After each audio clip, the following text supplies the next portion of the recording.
Hello, smart money traders. Welcome to my YouTube channel, UJ Academy. Today's topic is on fair value gap or imbalance, or you can also call it the institutional reference point. So if you want to really trade like the institutions, you need to watch this video to the end. Okay.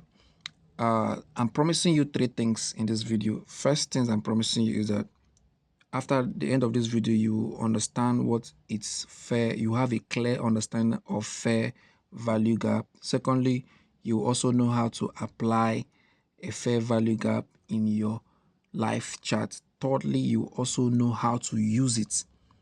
You also know how to use it in other strategies like the order block strategies.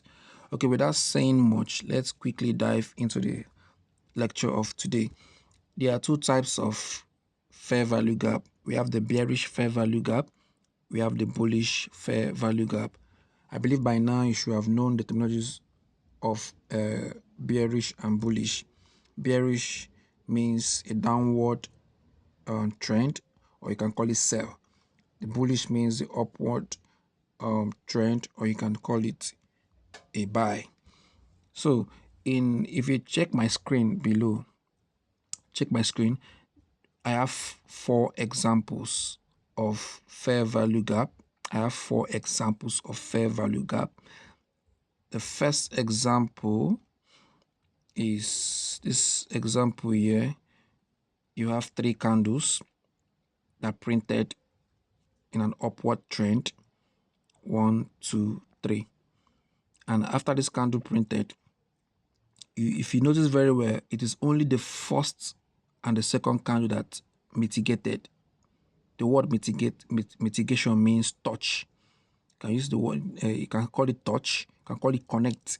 So it's only the first and the second candle that connected to themselves. The third candle did not connect, meaning that this means that the market will definitely come back and fill this void before finally pushing up again.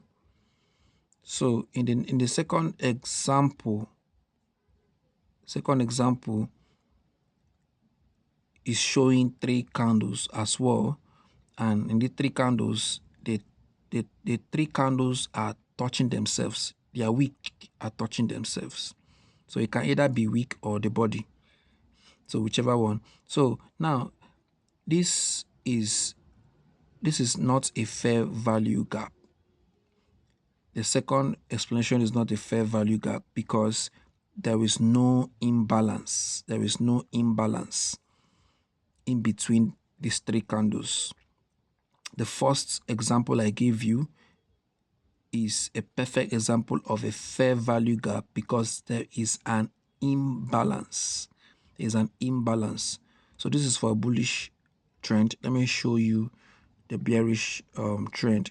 So you have three candles here, 1, 2, and 3.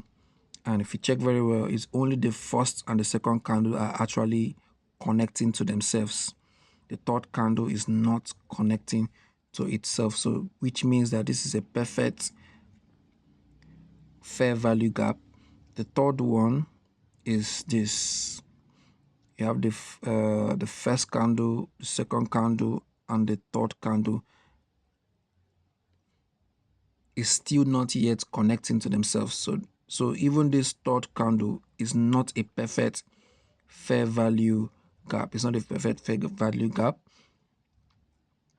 because there is still a void. There's still a void there which the market will still have to come back to fill in before moving to its original trend. Original trend.